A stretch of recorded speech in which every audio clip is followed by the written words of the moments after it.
Amanda, Evelyn's daughter-in-law, missed the top stair. She fell hard, pride first. Behind her, Evelyn stood calm, holding the door wide open. "You first," she said to the mother-in-law they'd underestimated. Matthew, Evelyn's only son, shouted, "Mom, please!" But she'd already let go of him, of silence, of being used in her own home. "All right, before we dive into this crazy story, do me a favor. Subscribe and tell us where you're watching from." The smell of burnt toast still lingered in the air when the kitchen erupted. "I said the sponge goes on the holder," Evelyn said calmly but with finality, holding the dripping scrubber with 2 fingers. "That green slime on the counter isn't sanitary." Amanda rolled her eyes without looking up from her phone. "It's a sponge, Evelyn, not a newborn."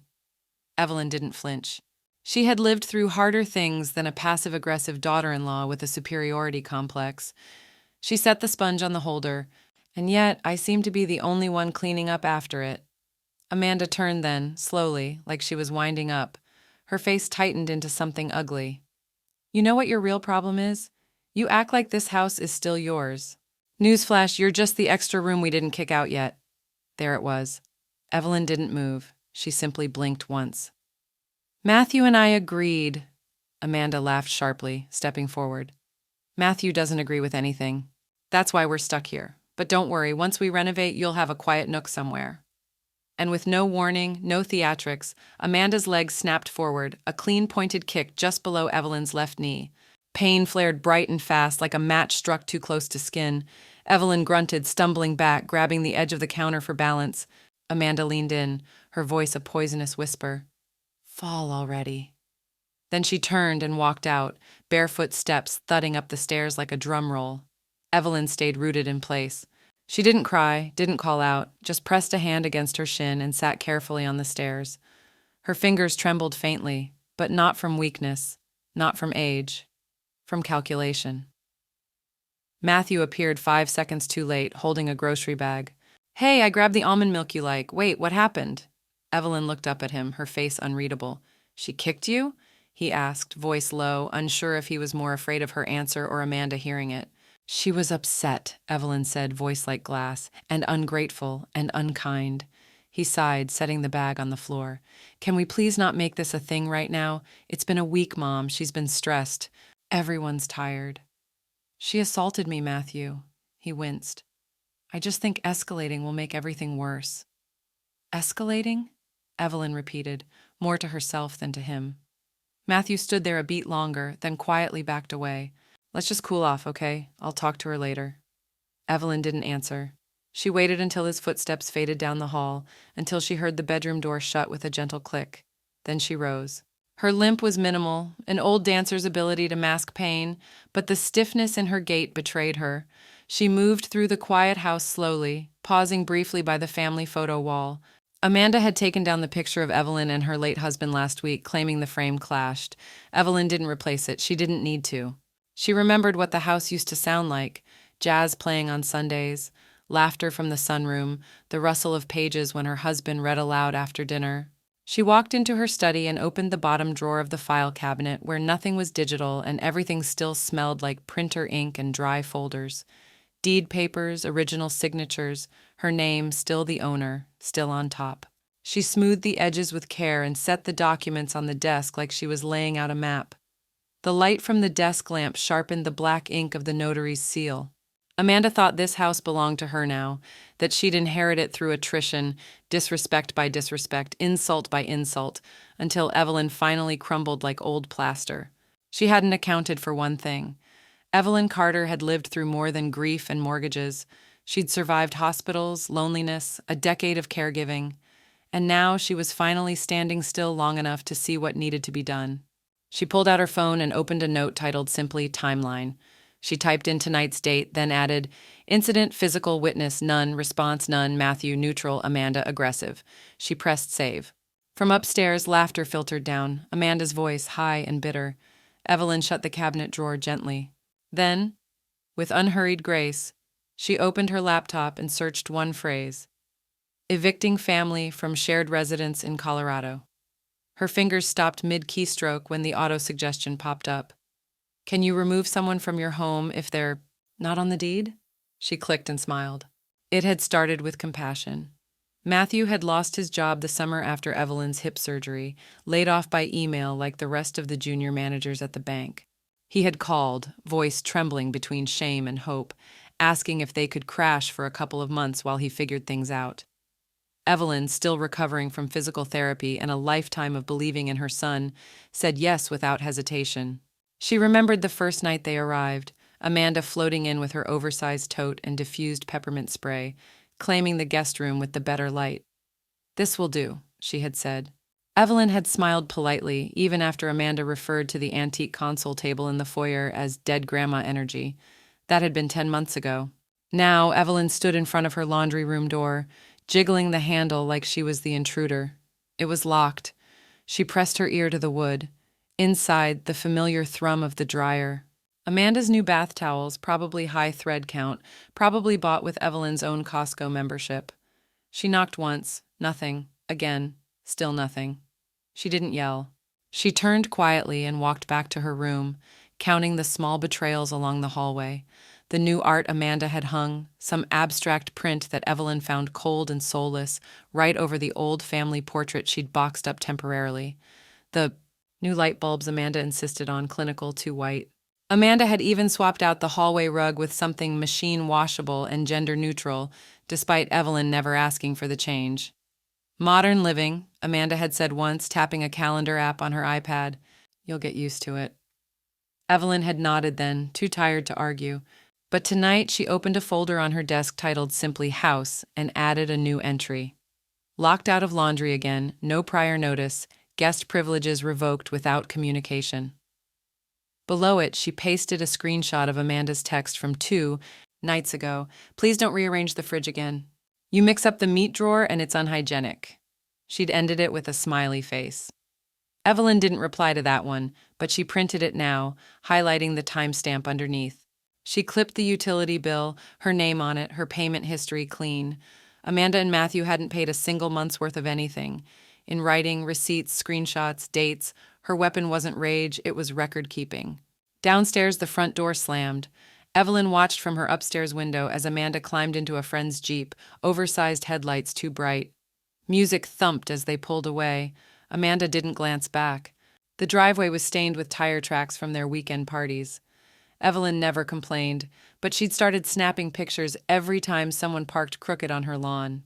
Her phone buzzed, a voicemail transcription from earlier that day, Amanda again.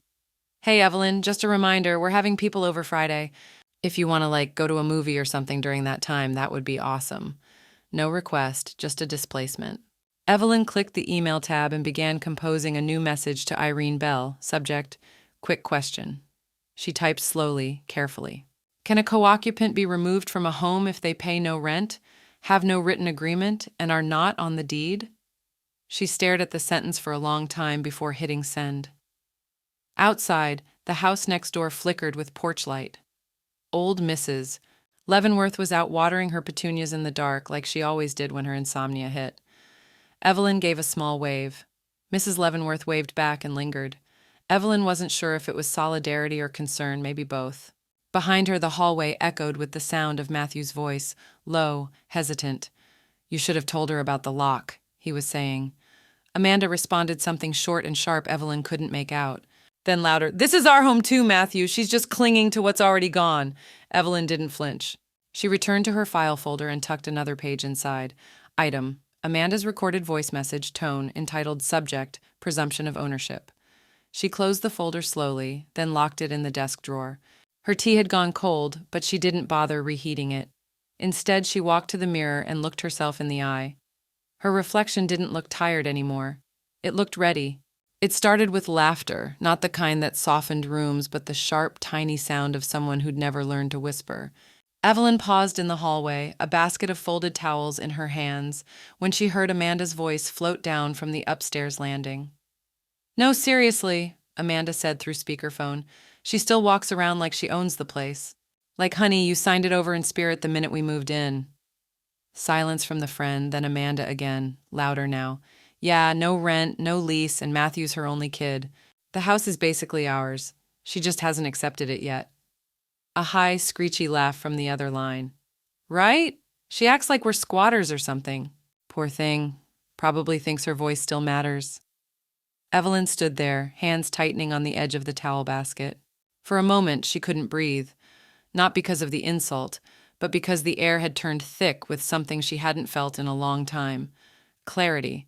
Her fingers didn't shake from rage. It wasn't grief either. It was a recognition. Amanda wasn't just disrespectful, she was calculating. And she thought Evelyn was too frail, too old, too done to stop it. Evelyn backed away from the stairs, set the basket down on the hall bench, and walked to her bedroom.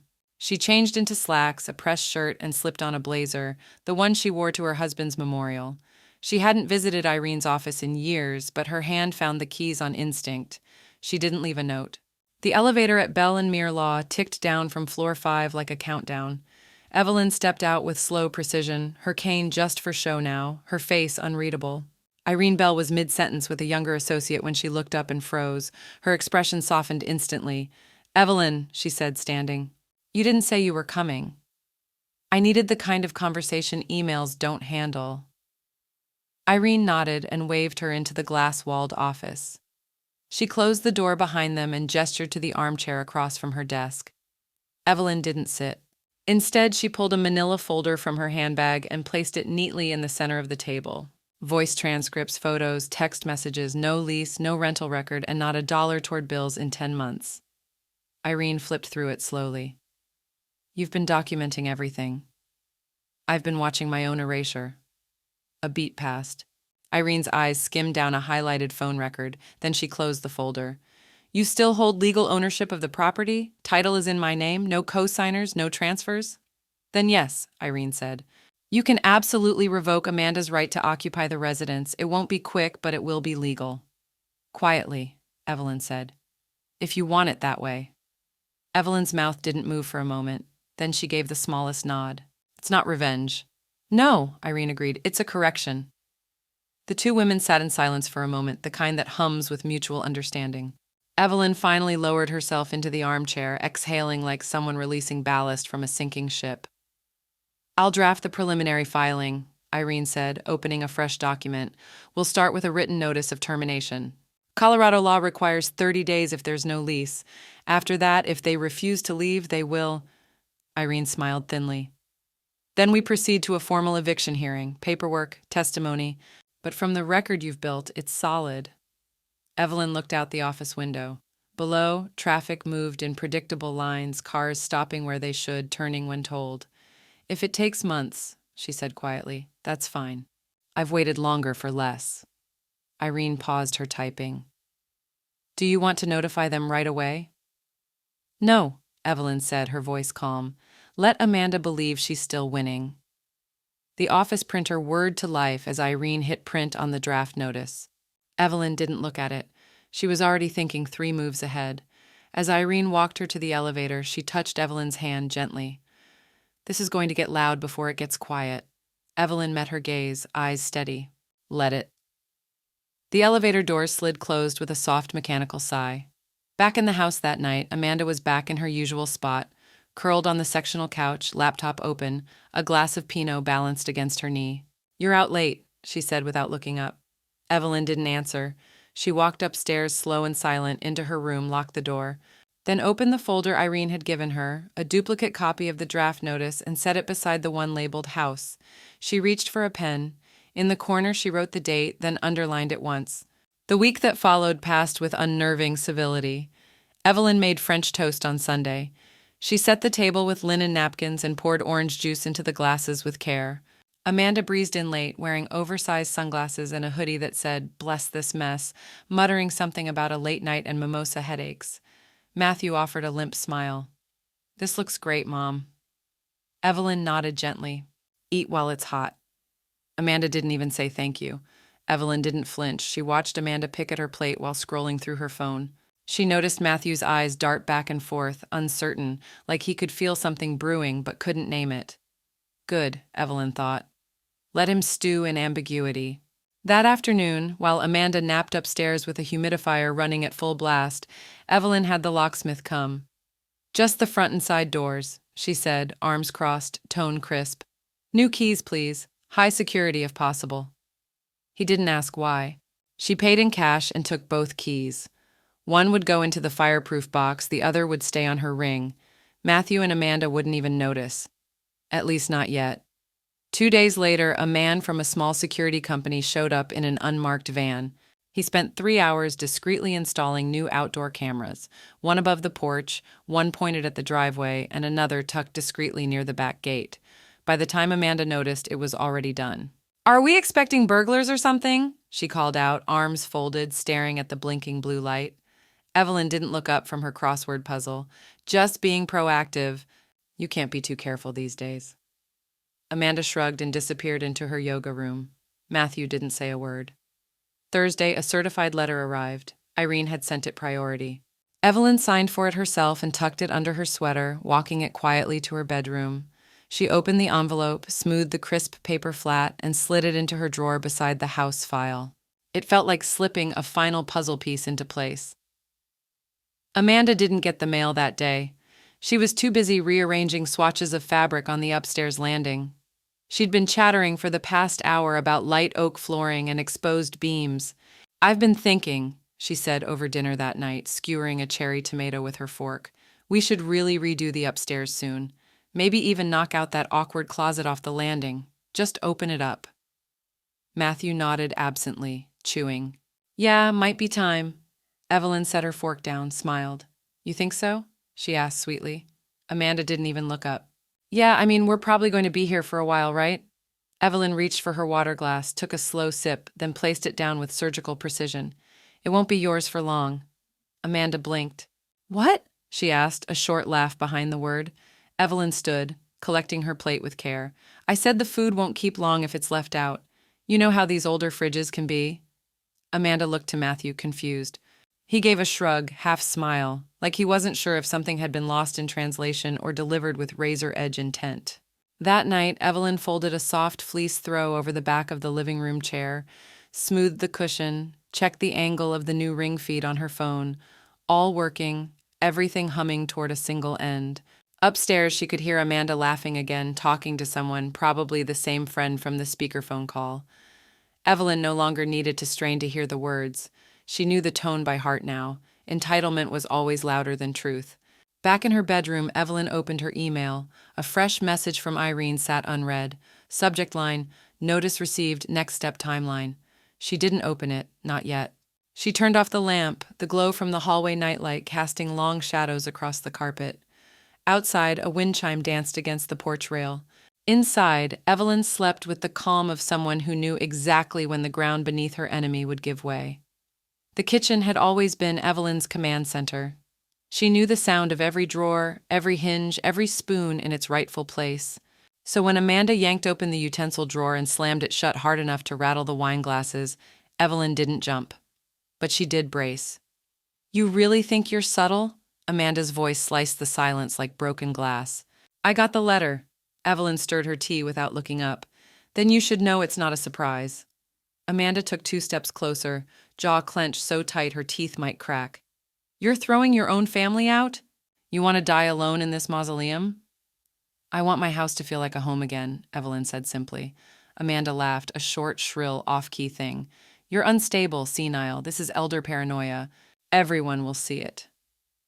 Evelyn finally looked up. "I documented everything. Don't mistake my silence for absence." Matthew appeared in the doorway, drawn like a ghost to static. "Can we not do this right now?" he muttered. Amanda whirled on him. "Seriously? You're just going to stand there?" Evelyn's eyes narrowed. "He's been standing there for 10 months. Matthew rubbed the back of his neck. "Let's just take a breath. Give it some time. Maybe we can all cool off before lawyers get involved." "I've had time," Evelyn said, rising slowly. "You wasted it." Amanda stepped forward. "Then I guess we're going to court." "Then I hope you bring more than bad manners and entitlement," Evelyn said, "because that's all you've got." Amanda stormed out, her socked feet thudding against the stairs. A door slammed. Matthew stayed frozen, like if he moved, the air might crack open. "I didn't want this," he mumbled. "No," Evelyn said, "you just refused to stop it." Later that afternoon, Evelyn met with Irene on Zoom. The screen flickered as Irene read through the updated file Evelyn had sent. Emails, time-stamped photos, and a calendar of Amanda's unannounced parties. "She's got nothing," Irene said flatly. No lease, no documentation, no financial contribution. She'll try public pity, Evelyn said. Lies, she's good at those. Irene nodded. Doesn't hold up in court, but it might play well online. By evening, Evelyn saw it unfold exactly as predicted. A post appeared on Amanda's Facebook page, visible to friends of friends. Been living with my MIL since Matt lost his job. Took care of her, helped renovate, made this place livable. Now she's evicting us. Can't believe what people will do when they think no one's looking. Pray for us. The comments started rolling in. OMG, what some people just don't appreciate family.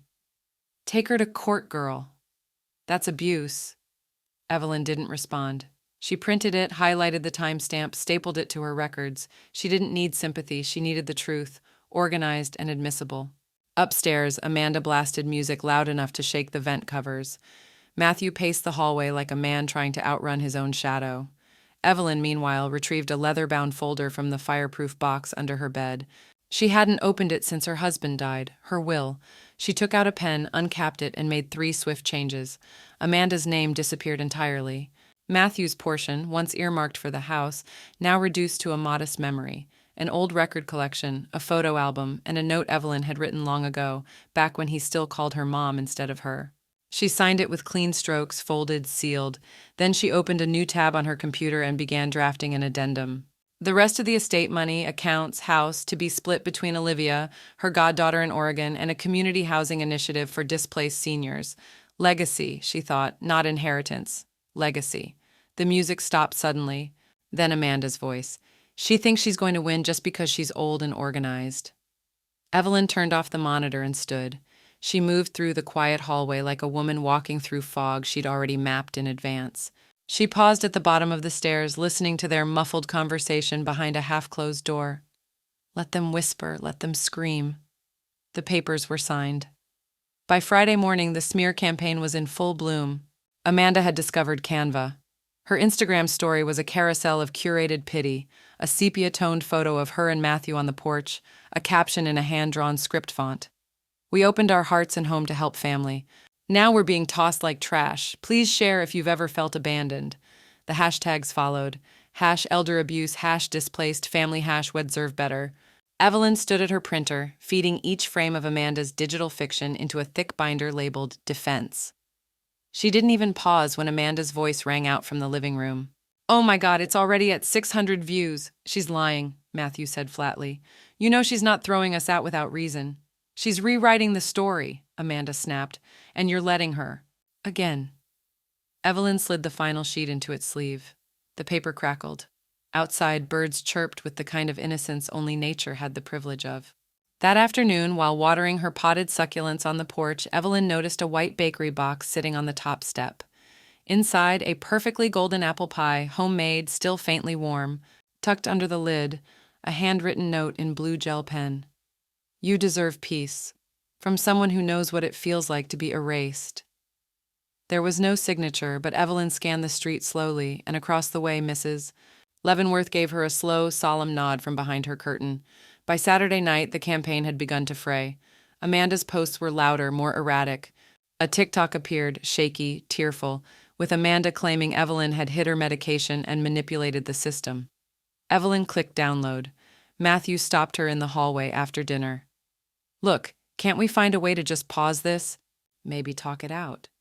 We're far past talking, Evelyn said, brushing past him. You didn't have to drag Olivia into it, he muttered. She's not even blood. Evelyn stopped, turned. She's not, Evelyn said. She's better. Matthew blinked, stunned by the directness, but he didn't follow. That night, the argument started again, loud, frantic, through paper-thin walls. I don't care if she owns it, Amanda shouted. We're still family. We don't pay rent, Amanda. What do you expect? I expect you to take my side. She's not well. She's vindictive. You said that yourself. Evelyn sat on her bed, pulled the binder close, and reviewed every tab. Social media, audio files, screenshots, receipts. She had everything but their final notice. That would come soon enough. She opened her phone, drafted a new message, paused with her thumb over the send button. Once you sent something like this, there was no walking it back. But Evelyn didn't want to walk it back. She wanted to walk forward through the door they had taken for granted. She hit send. The date is set. You'll need to pack. No emojis, no signature, just the facts. 2 minutes passed before a door slammed so hard it made a painting tilt in the hallway. Amanda screamed something unintelligible. Matthew shouted back. Another door slammed. Evelyn calmly stood, straightened the frame on the wall, and took a deep breath. The house wasn't quiet, not yet, but the tide had turned. It arrived on a Tuesday morning just before noon. A knock, sharp, no nonsense, echoed through the house. Evelyn didn't rise to answer it. She didn't need to. From the front window, she watched the uniformed process server step back from the door after placing the envelope squarely in Amanda's hand. His badge swung gently from his belt. He said nothing, only handed over the papers and turned to leave. "What the hell is this?" Amanda shrieked. Evelyn reached for her phone, hit record, and walked slowly to the front hallway. "This isn't legal!" Amanda shouted, waving the papers like a flag of war. "You don't get to just serve someone like this! I live here!" Matthew appeared behind her, shirt half-buttoned, his hair sticking up like he'd just rolled out of a nap. "Amanda, calm down. Don't tell me to calm down. She ambushed us with a stranger on our own porch." Evelyn lifted her phone slightly, camera angled at chest height. "You've now been formally served," she said, voice flat as slate. "You have 5 days to vacate." "I'm calling a lawyer." "You should," Evelyn said. Amanda's face contorted. She crumpled the notice in her fist, then hurled it at Evelyn's feet. "You're a heartless old witch. You don't get to win just because you're closer to death." Matthew flinched. "Amanda, I've taken care of you. I washed your clothes. I made this house livable." "You locked me out of my own laundry room," Evelyn said. "You called my routines contamination. You told me to fall." Amanda's mouth opened, then shut. "You don't remember saying it?" Evelyn added. "Because I do." Amanda turned, knocking over the umbrella stand with her bag. A metal clatter rang through the hallway like an alarm bell. She ran upstairs. Matthew hovered in the doorway, torn, blinking fast. "Mom," Evelyn didn't answer. "I know, she's dramatic," he said. "But do you really want this to end like this?" Evelyn looked at him, not as her son, but as a man who had long since stopped protecting the hand that raised him. "You watched the first time," she said, voice like polished stone. "And you're still watching." Matthew said nothing. He stepped back and closed the door behind him. That night, Amanda lashed out again, this time at the baseboards. The pounding started just after midnight. Evelyn sat in the living room, headphones in, listening to a jazz album from the 70s while the sound of something heavy, a boot maybe, thudded rhythmically against the upstairs floor. At 10:03 a.m., Amanda burst into the kitchen, wild-eyed and barefoot. "I'm not leaving," she spat. "You can send 1,000 notices and I'll still be here." Evelyn said nothing, just calmly slid her phone across the counter. The screen still recording. Amanda grabbed a mug from the sink and threw it against the tile backsplash. It shattered. Evelyn didn't even blink. Matthew appeared moments later, dragging Amanda backward by the elbow. "That's enough! She's pushing me!" Amanda screamed. "She's making me crazy on purpose!" Matthew looked at Evelyn, pleading. "She's spiraling, please. Just give us a few more weeks. I'll fix it, I swear." "You won't," Evelyn said. "You never have." By morning, Irene had the call logged, the video files uploaded, and a draft of the emergency restraining order already in progress. "This is harassment," she told Evelyn over the phone. "We'll include the video, the thrown object, and her refusal to comply. It'll hold." Evelyn didn't ask what happened next. She already knew. Before hanging up, she looked out the kitchen window. The mailbox flag was up. Amanda must have mailed something. Evelyn wondered what kind of fiction it was this time. A letter to a cousin, a church, another blog post posing as truth. She didn't care. She picked up her phone again, opened her text messages, typed 5 days. That includes tonight. No name, no punctuation, just the clock ticking. The upstairs hallway smelled faintly of lavender and floor polish. Evelyn's steps were slow but steady, her hand brushing along the wall as if reacquainting herself with something lost. She paused at the corner bedroom. This had once been Matthew's nursery. She remembered the soft yellow paint, the rocking chair beside the window, the humming sound of her husband's voice reading Goodnight Moon with such reverence you'd think it was scripture. She stepped inside. Amanda's gym bag was tossed on the floor, half-zipped. Bottles of expensive lotion, supplements, and 3 pairs of noise-canceling headphones cluttered the dresser. A mug stained with lipstick sat next to a Bluetooth speaker blasting lo-fi beats on low volume. Evelyn didn't touch anything yet. Instead, she moved through the house like it was a living memory. In the formal dining room, she traced her hand over the edge of the table where her husband had carved a tiny chip during their first Thanksgiving. A turkey too dry, laughter so loud it drowned out the news on TV. The backyard still bore faint tire tracks from Matthew's first bicycle.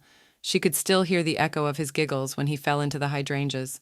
And in the linen closet, tucked behind a box of old receipts, was the faded welcome mat they had rolled out when they first bought the house in 1983. She hadn't thought about these things in years, but now every memory returned like a survivor. By mid-afternoon, Evelyn began reclaiming space with surgical precision. She packed Amanda's yoga blocks into a bin and labeled it temporary items, took down her faux inspirational wall decals, Live, Laugh, Love, and placed them into a garbage bag without ceremony. Then she did something she hadn't done in nearly 4 decades. She locked her bedroom door. The key, once tucked inside a jewelry box Evelyn hadn't opened since 1985, turned smoothly in the old brass knob. The click was both strange and satisfying. That night, Amanda stood outside the locked door and rattled the handle. "Are you serious?" she called out.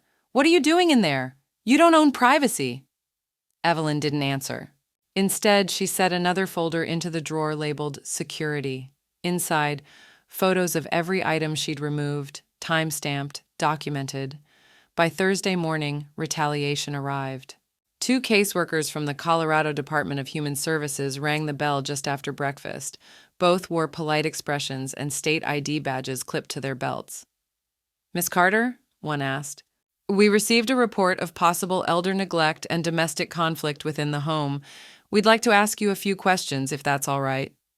Amanda stood a few feet behind them, arms crossed, eyes gleaming with manufactured concern. "She's isolating herself," Amanda said. "She's paranoid. She's hoarding food and locking herself away. I'm worried about her mental state, honestly. It's heartbreaking." Evelyn opened the door wider. "Of course, come in." They asked questions. Evelyn answered each one calmly, precisely. She offered tea, then folders, one labeled Financials, showing every utility bill paid by her, one labeled Legal, the eviction order, court documents, and property deed. One labeled Incidents, dated screenshots, video files, and the footage of Amanda throwing the coffee mug just 4 nights earlier. She slid them across the table like cards in a high-stakes game of poker. When they finished reading, the younger caseworker cleared her throat. "We'll need to file a report," she said. "But based on this, Miss Carter, you appear to be fully competent and the primary victim of targeted psychological harassment." Amanda's face drained of color. The older caseworker turned to her. "Ma'am, making false allegations in retaliation of a legal eviction proceeding is a serious matter." Amanda opened her mouth, then shut it again. The door closed behind them with quiet finality. Evelyn walked into the living room and sat. Her tea had gone cold. She didn't mind.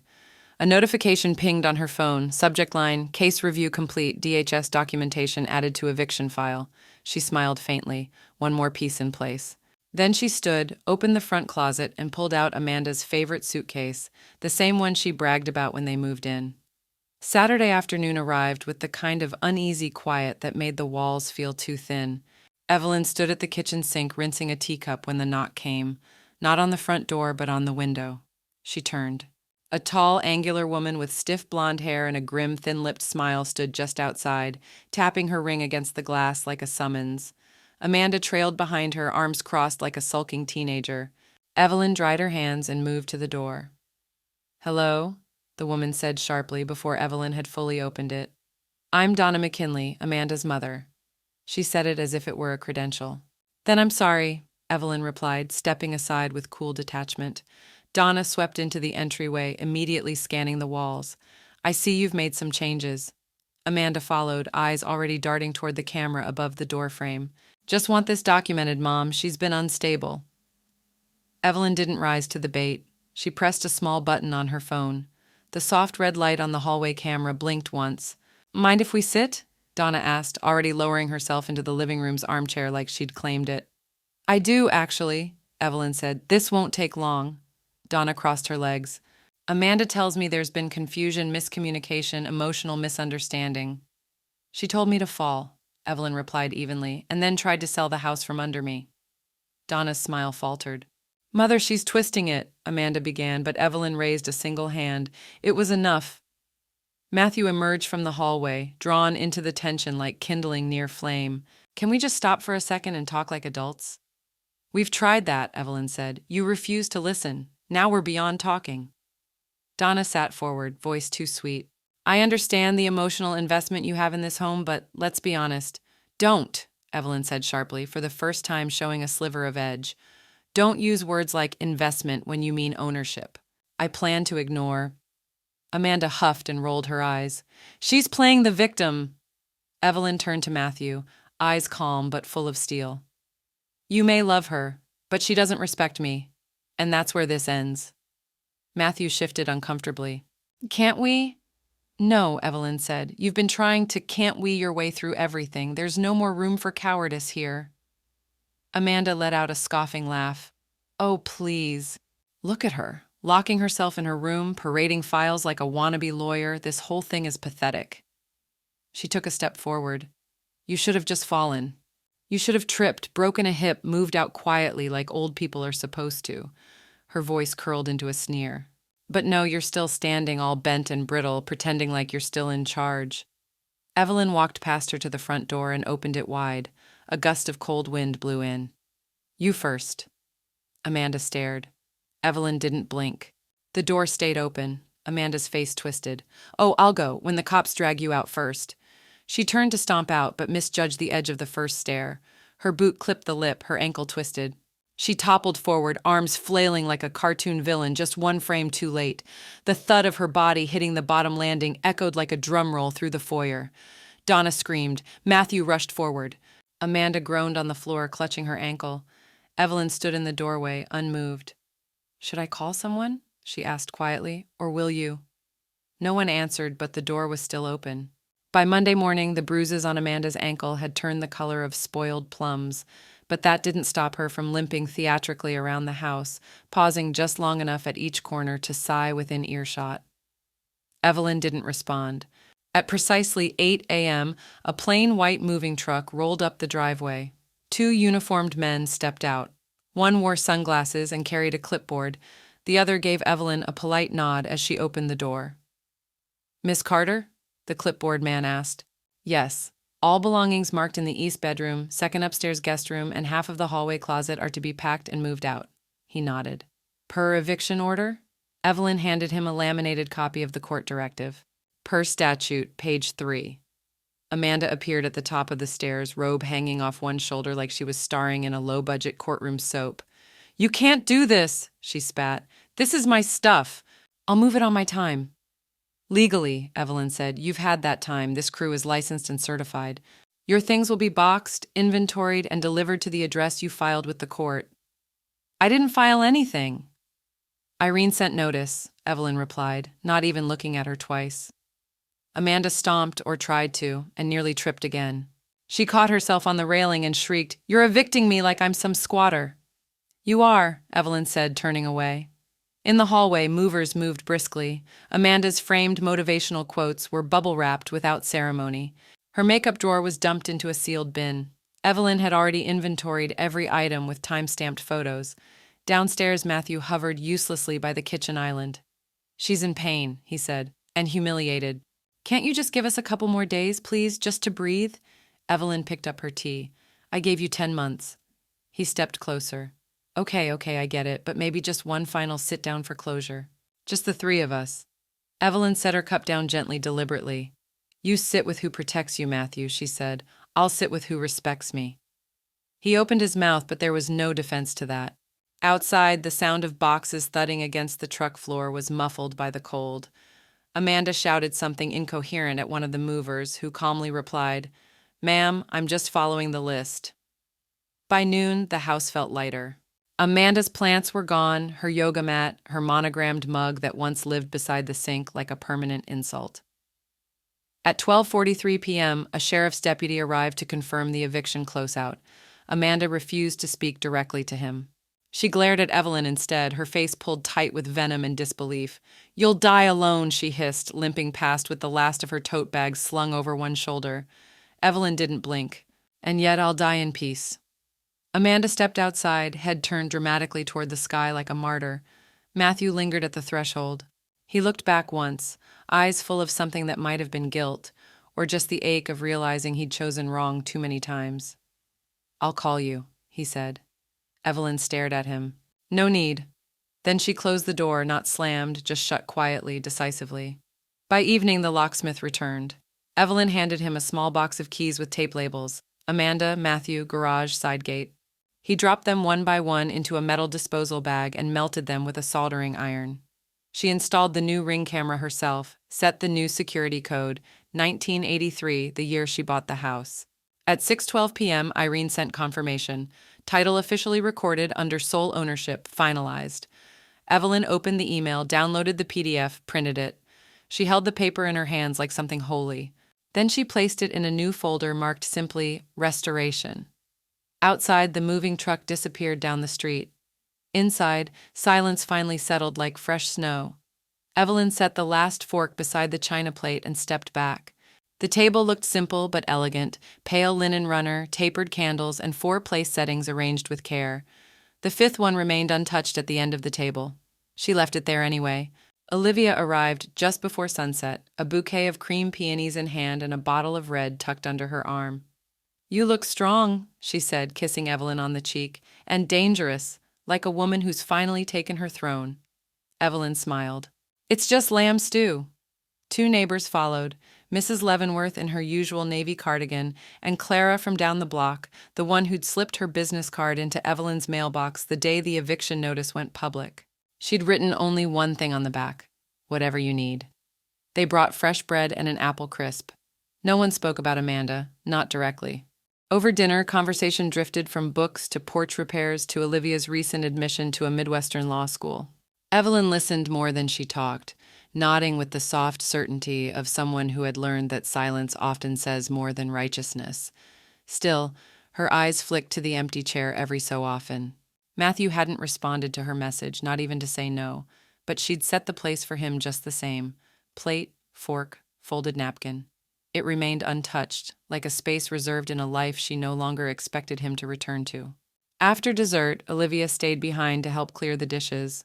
They worked in tandem, rinsing and drying, moving in quiet rhythm like they'd done it 100 times before.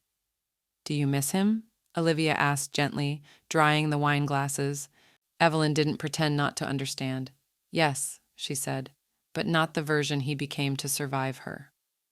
They finished the last dish. Olivia reached into her bag and handed over the bouquet.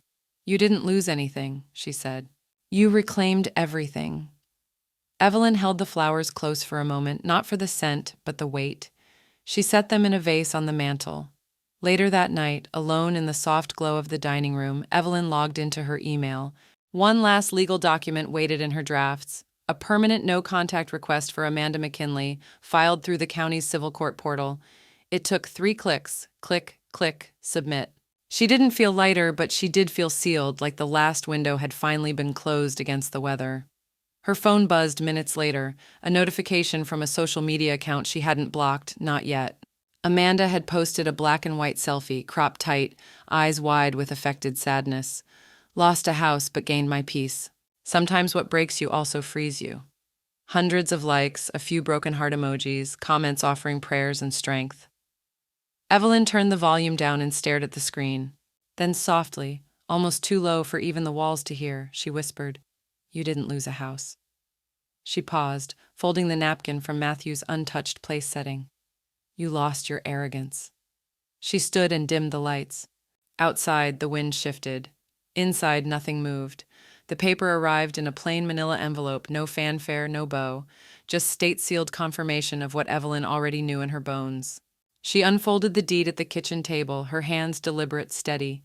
The embossed seal caught the morning light. Her name, printed in bold serif font, sat alone at the top, unaccompanied, uncontested. Evelyn Carter, sole owner. No footnotes, no cosigner, no heir presumptive. She exhaled, not with relief but recognition. It wasn't about the paper, it was about the fact that no one could ever again rewrite her story, not with whispers, not with entitlement, not even with blood. She rose and crossed the living room to the fireplace.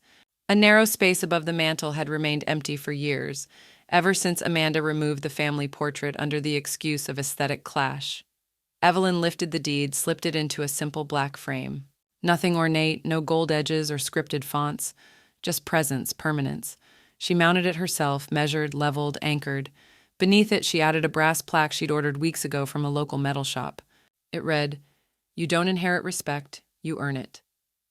That night, Olivia came by with soup and her laptop. They sat together at the dining table, Evelyn curled into her cardigan, Olivia typing with quick, confident fingers. "You should write this down," Olivia said. "What happened, what it felt like, not the legal part, the emotional part." Evelyn looked skeptical. "I'm not interested in airing family grievances." "Not for drama," Olivia said. "For dignity, boundaries. You'd be surprised how many women your age, our age, are stuck living as ghosts in their own homes." Evelyn sipped her tea. "And you think a blog will change that?" "I think you might," Olivia replied. "You wouldn't even need to use your name. We'll post it anonymously. Just share the structure, the silence, and how you broke it." Evelyn hesitated, then nodded once. The first post was titled, "When the Guest Becomes the Ghost, Reclaiming Your Home Without Screaming." Within 3 days, it had 1,200 views. Within 2 weeks, 40,000. The comments rolled in like soft waves. "I thought I was alone. I'm 72 and still afraid to lock my own bedroom door. Thank you for giving language to the quiet violence we live with. It's not petty, it's power." Evelyn didn't respond. She didn't need to. She read each one with a solemnity that came not from pride but recognition. Somewhere around week 3, Olivia forwarded an email from the producer of a niche legal podcast called Gray Areas, focused on elder rights, property law, and multi-generational housing abuse. They wanted to do an episode. No names, just the facts, the feelings, the fallout. Evelyn declined the on-air interview but agreed to write a statement. Olivia recorded it in voiceover. The episode aired on a Thursday afternoon. By Friday morning, Evelyn's inbox was full, not of noise, of thanks. Letters came from New Mexico, Ohio, Vermont, handwritten, typed, sometimes scribbled on legal pads. One from a retired teacher in Georgia read, "I had no idea we were allowed to protect ourselves. I thought I had to stay grateful. You gave me permission to choose peace." Another ended simply with, "Because of you, I called my lawyer." Evelyn placed them in a wooden box she used to keep her husband's cufflinks. It sat on her desk now, labeled with a single word, echoes. Outside, wind rattled the bare trees. Autumn had given way to something quieter, not quite winter, but no longer fall. Inside, Evelyn adjusted the frame above the mantel. It hung perfectly level. Then she lit a candle and watched its flame hold steady. She didn't smile, not quite, but her reflection in the window did. The paint roller moved in long, clean strokes across the wall, steady, unhurried, like she was erasing a memory rather than covering it. The guest room had once been Amanda's kingdom. Faux gold-framed quotes, a cluttered vanity, curtains too sheer for privacy but just transparent enough for performance. Now the walls were turning a soft seafoam green. Evelyn stepped back, satisfied.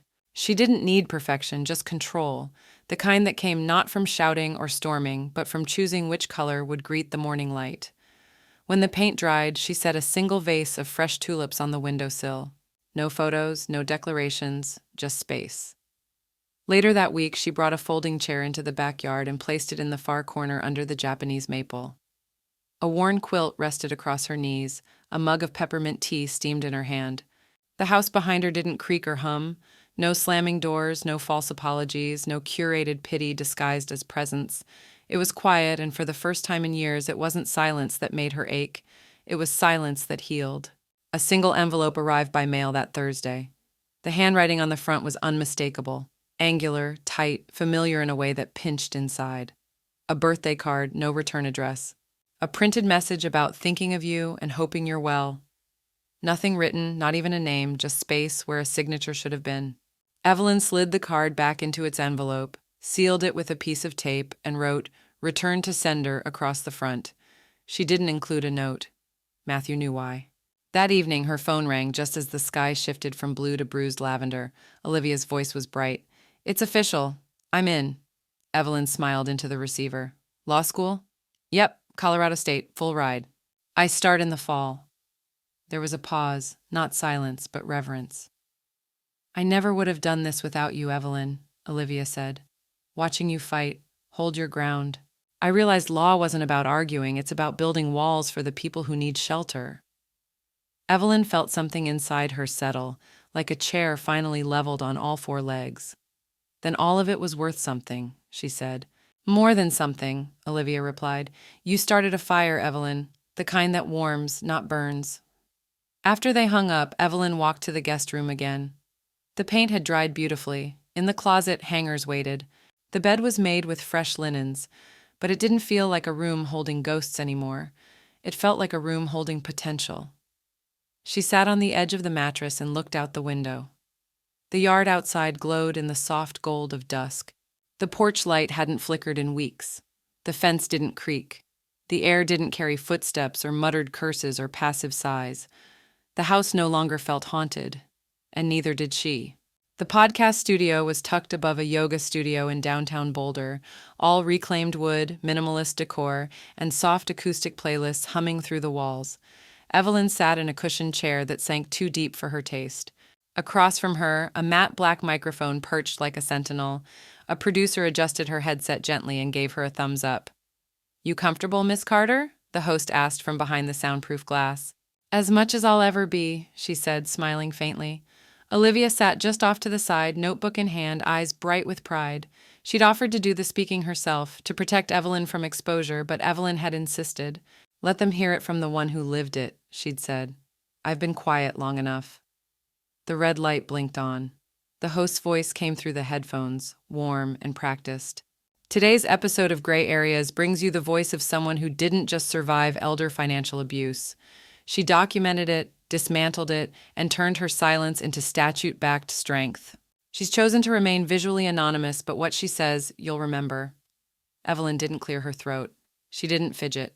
She simply spoke, not loudly, not with theatrical rage, but with calm, deliberate gravity. People think abuse only looks like bruises, she began. But sometimes it looks like borrowed time that's never returned, or unpaid rent that turns into assumed ownership, or children who decide your home is their inheritance and your voice is background noise. The host asked questions gently about boundaries, legal protections, red flags. Evelyn answered each one with the kind of clarity you only get after walking through fire barefoot and choosing not to scream. At the 20-minute mark, the host paused. If you could tell one thing to the women listening, women who might feel trapped the way you once did, what would it be? Evelyn's fingers curled slightly in her lap. Olivia reached across and held her hand. Soft pressure, no squeeze. You're never too old to end being walked over, Evelyn said, voice steady. You don't owe anyone the keys to your peace just because they share your last name. The silence that followed felt like reverence. The red light blinked off. When the headphones came off, Evelyn sat for a moment, letting the quiet settle. That, the host said softly, was one hell of a closing line. Outside in the hallway, Olivia gave her a long hug. You did it, she whispered. Evelyn pulled back just enough to meet her eyes. No, we did. Now go change the world. I'll just keep patching the cracks here. They drove home with the windows half down. The air was sharp with early spring, lilac buds and mountain air. Evelyn rolled the window up after a while, but not all the way. She liked the reminder that she could control the draft now. 3 days later, the episode aired. By the end of the week, it had been streamed over 200,000 times. Within advocacy circles, it exploded, shared in forums, newsletters, Facebook groups titled Second Lives and Daughters of Silence. Her voice, clipped, anonymous, unassuming, became a rallying cry. The letters came in paper envelopes and digital inboxes alike. One from a widow in Kansas. I'm 81. I thought it was too late. After hearing you, I told my grandson he had 30 days to move out or pay rent. Another from a woman in San Diego. You gave me permission to fight. Evelyn read each one at her dining table, candle flickering beside her. Then, in her careful handwriting, the same she once used for school permission slips and birthday invitations, she replied to each by hand. No platitudes, no scripts, just truth. Thank you for reclaiming your voice. Or, you're not alone anymore. Or, I believe you. Each envelope sealed with gold foil stickers Olivia had gifted her, little suns with the words "Keep Rising" etched in cursive across the center. And when she finished each letter, she placed a small copy of the brass plaque inside. You don't inherit respect, you earn it. Then she walked them to the mailbox herself, one by one, never rushed, each step slow, each message sacred. The pen moved slowly, the ink steady.